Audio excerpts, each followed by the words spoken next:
Salut, c'est Cyril de Web de Fou, j'espère que tu vas bien. Aujourd'hui on se retrouve pour un nouveau podcast pour voir ensemble s'il faut étudier un projet avant d'acheter sur la Binance Smart Chain. Tu vas voir, mon avis, je te le dis de suite, c'est oui et non.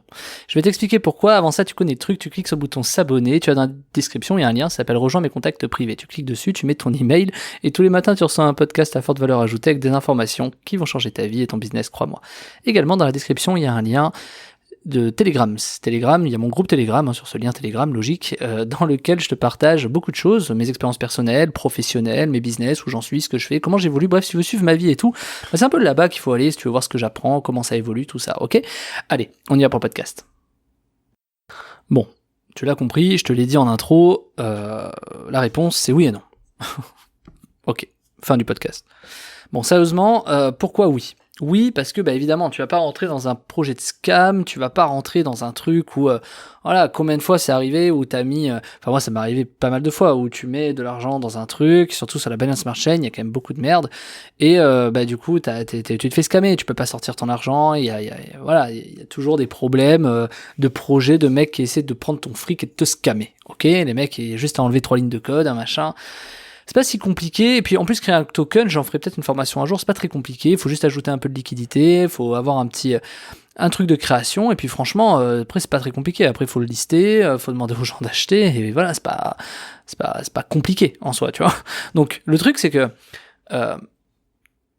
oui, il faut étudier le projet, puisque s'il n'y a pas de projet, voilà, c'est-à-dire, qu'est-ce qui fait un bon projet d'un mauvais projet ? C'est toujours le même truc. Un bon projet, c'est des gens qui vont être capables de mettre leur tête. Quand il y a quelqu'un qui met sa vraie tête, et pas la tête de n'importe qui, quand il y a quelqu'un qui met sa vraie tête, en général, ça donne beaucoup de confiance. En général, sur le projet, tu te dis, ok, c'est pertinent. C'est-à-dire, ok, le mec, il s'affiche, donc à partir du moment où il s'affiche, il a intérêt à faire des choses bien.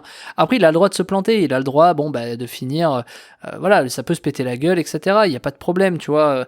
Les gens ont le droit à l'erreur. C'est pas un lancement, c'est pas les prochains Bill Gates, c'est pas les prochains, je sais pas qui, mais tu vois. Bon, donc étudier le projet, pour ça, oui, ça permet aussi, ce qui est important, c'est de voir les têtes qui reviennent. Quand t'as des images, des emojis, des machins ou des trucs à la place des mecs de la team, moi j'y vais pas, tu vois, j'évite d'y aller parce que déjà ça pue. Après je comprends que les mecs aient pas envie de s'afficher, moi le premier, il y a des trucs où t'as pas forcément envie qu'il y ait ta tête ou quoi que ce soit. Donc il faut faire très très attention, bien entendu. Maintenant, pourquoi non ? Pourquoi ça sert à rien d'étudier un projet avant d'acheter ?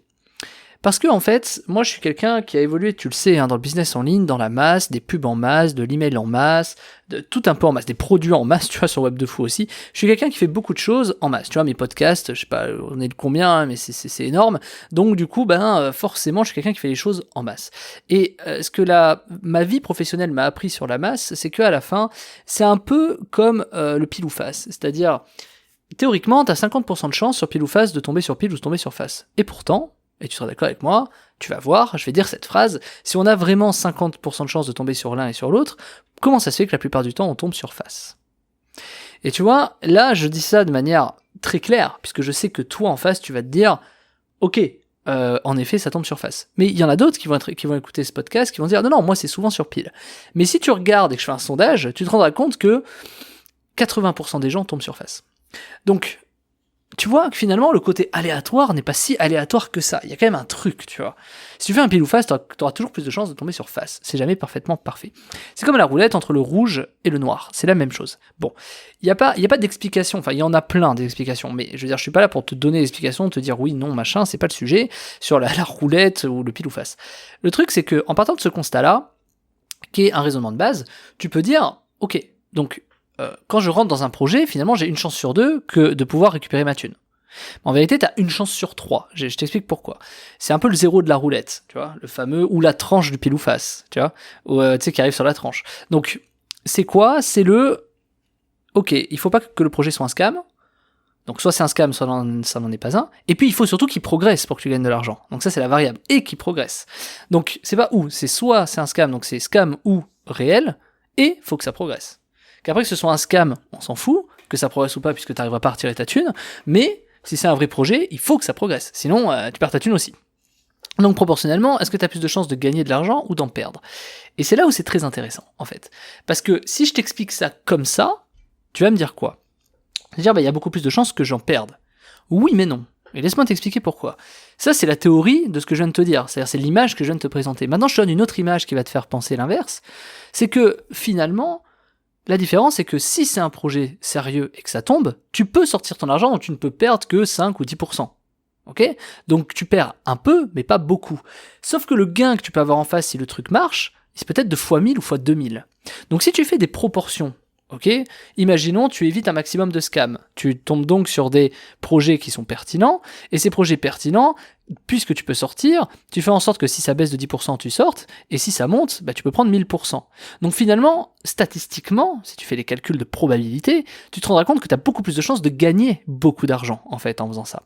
Et moi, c'est de ce postulat-là que je suis parti. Alors, ceci n'est pas un conseil d'investissement, bien entendu, faites vos propres recherches. Moi, c'est issu de mes propres recherches et de mes propres tests, surtout, parce que moi, les recherches, les théories, ok, je suis ok.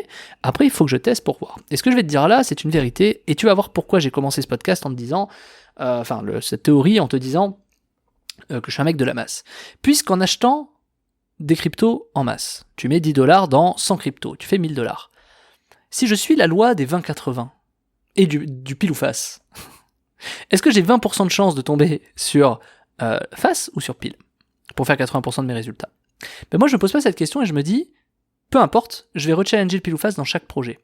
Puisqu'il y a un truc qui est vrai et qui est mécanique, que tu trouveras, c'est que finalement la statistique de probabilité du noir ou du rouge, enfin de pile ou face, quoi, du dé, quoi, en fait, elle est toujours en la faveur positive. Je m'explique. Pour te la faire très très simple, si j'investis dans 100 cryptos, il faudrait que j'en ai quoi je mets $10 dans 100 cryptos, il faut que j'en ai au moins une qui fasse au moins x1000. Si c'est pas le cas, il faudrait que j'en ai au moins 10 qui fassent x1000. Mais si je suis la loi des 20-80, j'en ai normalement au moins 20 sur les 100 qui va me faire de la plus-value.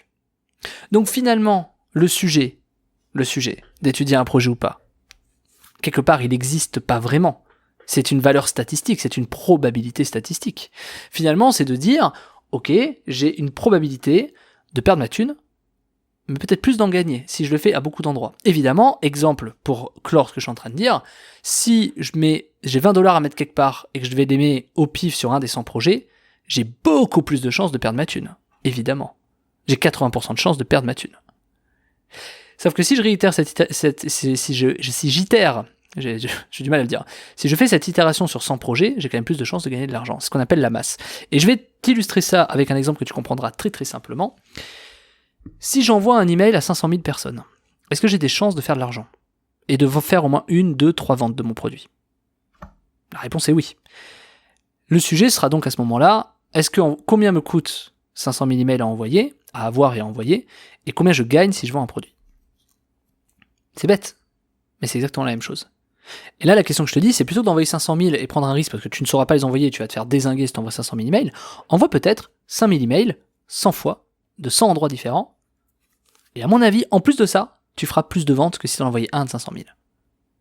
Logique, puisque le fait de faire passer 5 000 emails petit à petit te donnera plus de taux d'ouverture que d'en envoyer 500 000 d'un coup. Ça crée des embouteillages. Donc, c'est exactement ce que je suis en train de t'expliquer sur de la crypto, et j'espère que ça te fera réfléchir à ce que je viens de te dire, c'est le but, c'est que finalement, sur la masse, théoriquement, tu es toujours gagnant. Alors oui, évidemment, ta crypto va peut-être faire x 10 000, mais toi, pour autant, sur ton capital, tu vas peut-être faire que x2. Pourquoi ? Parce que tu as perdu quand même beaucoup sur les 80 autres cryptos restantes, on est bien d'accord.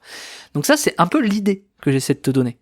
C'est un peu l'idée. Et finalement, je te dis pas que c'est ça le process, j'essaie déjà de te donner l'état d'esprit, le raisonnement, le mindset, pour que tu puisses comprendre ce que je suis en train de t'expliquer. Et moi ça, je l'ai théorisé depuis des années d'expérience de business en ligne, et je le théorise encore dans la crypto, et force est de constater que ça marche. Le truc, c'est qu'il y a une autre variable qui se rajoute dans tout ça. C'est à quel moment tu rentres sur la crypto.